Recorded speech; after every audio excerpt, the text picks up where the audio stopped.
आज हम बात कर रहे हैं उस महाद्वीप की जिसकी ठंडी हवाएं और खूबसूरत मौसम कभी पर्यटकों का सपना हुआ करते थे, लेकिन आज वही यूरोप भीषण गर्मी की आग में धधक रहा है। फ्रांस, जर्मनी, स्पेन और ब्रिटेन जैसे देशों में टेम्परेचर 40 से 43 डिग्री सेल्सियस तक पहुंच चुका है। इस बुलेटिन में हम न सिर्फ इस आपदा की गहराई को समझेंगे बल्कि इस पर एक खास दृष्टिकोण भी देखेंगे। विकसित देशों का ये चमकता हुआ इंफ्रास्ट्रक्चर आखिर प्रकृति के सामने कैसे घुटने टेक रहा है। नमस्कार, मेरा नाम है विपिन श्रीवास्तव। आप देख रहे हैं आज़ाद विचार समाचार। यूरोपियन एनवायरनमेंट एजेंसी ने चेतावनी दी है कि यदि शहरों को बदलते मौसम के अनुकूल नहीं ढाला गया तो आने वाले समय में हर साल करीब 90,000 लोग हीट वेव के कारण अपनी जान गंवा सकते हैं। जर्मनी के प्रसिद्ध ऑटोबान्स यानी कि हाईवेज कंक्रीट फटने के कारण बंद करने पड़े हैं और बर्लिन के पास ट्रेनों की रफ्तार धीमी कर दी गई। कई शहरों में ट्रैफिक लाइट्स पिघलकर ज़मीन पर आ गई हैं और लोग गर्मी की हालत दिखाने के लिए पैन में ऑमलेट बना रहे हैं, क्योंकि अत्यधिक गर्मी से वहाँ की लोहे की पटरियाँ भी फैलकर टेढ़ी हो गई हैं।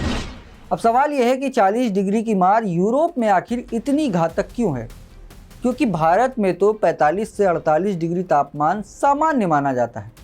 फिर यूरोप 40 डिग्री में ही आखिर क्यों सरेंडर कर गया? इसके पीछे मुख्य रूप से 3 कारण हैं। पहला है भट्टी जैसे घर। यूरोप के घर सर्दियों को ध्यान में रखकर बनाए गए हैं। मोटी दीवारें हैं, डबल ग्लास की खिड़कियां हैं जो गर्मी को अंदर ही रोक लेती हैं, क्योंकि वहाँ सर्दियाँ ज़्यादा आती हैं। लेकिन अब यही घर तंदूर बन चुके हैं। दूसरा कारण है एसी की कमी।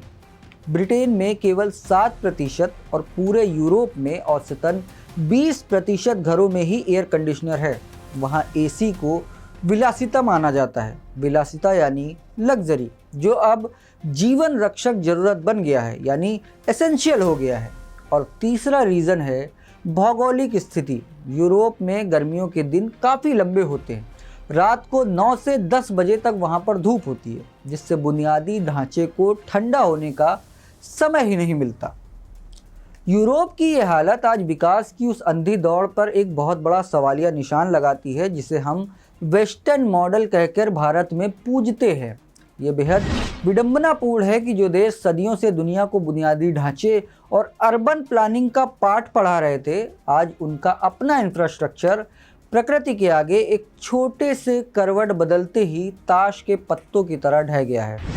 यूरोप की सड़कें, उनके घर, उनकी बिजली व्यवस्थाएं सिर्फ एक ढर्रे को संभालने के लिए डिज़ाइन किए गए थे।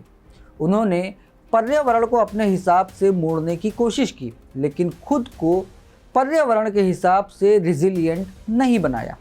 ये संकट इस कड़वे सच को उजागर करता है कि जलवायु परिवर्तन यानी कि क्लाइमेट चेंज अब कोई भविष्य की थ्योरी नहीं है, बल्कि ये हमारा प्रेजेंट है और हमारे दरवाजे पर खड़ी कड़वी हकीकत है। यूरोप आज दुनिया का सबसे तेज़ी से गर्म होने वाला महाद्वीप बन चुका है। सबसे बड़ा पैराडॉक्स देखिए कि गर्मी से बचने के लिए यूरोप अब चीन से भारी मात्रा में एसी मंगवा रहा है, लेकिन ये एसी जितनी बिजली खाएंगे, वो बिजली अगर कोयले या गैस से बनी तो कार्बन उत्सर्जन और बढ़ेगा। यानी जिस बीमारी का इलाज ढूंढा जा रहा है, वो इलाज ही इस बीमारी को नासूर बना देगा। अब देखना यह है कि इससे आखिर भारत के लिए क्या सबक है। हमें ये सोचकर खुश होने की बिल्कुल ज़रूरत नहीं है कि हम तो 45 डिग्री आसानी से झेल लेते हैं। भारत के लिए ये एक गंभीर चेतावनी है। हमारे यहाँ भी हीट वेव का दायरा और उसका समय हर साल बढ़ रहा है। जैसे जैसे भारत में बुजुर्गों की आबादी बढ़ेगी और कंक्रीट के शहर फैलेंगे, हमारी स्वास्थ्य सेवाएं और पावर ग्रिड भी इसी तरीके के कड़े इम्तिहान से गुजरेंगे। अब समय आ गया है कि हमारी सरकारें और हमारे नीति निर्माता केवल स्मार्ट सिटी के नाम पर कांच और कंक्रीट के जंगल खड़े करना बंद करें। हमें पारंपरिक वेंटिलेशन, वाटर बॉडीज़ के संरक्षण और शहरी हरियाली को अपनी नीतियों के सेंटर में रखना होगा, क्योंकि अगर आज हम नहीं संभले तो कल ये आपदा हमारे घरों के भीतर होगी। फिलहाल के लिए बस इतना ही। अन्य खबरों के लिए आप देखते रहें आज़ाद विचार समाचार।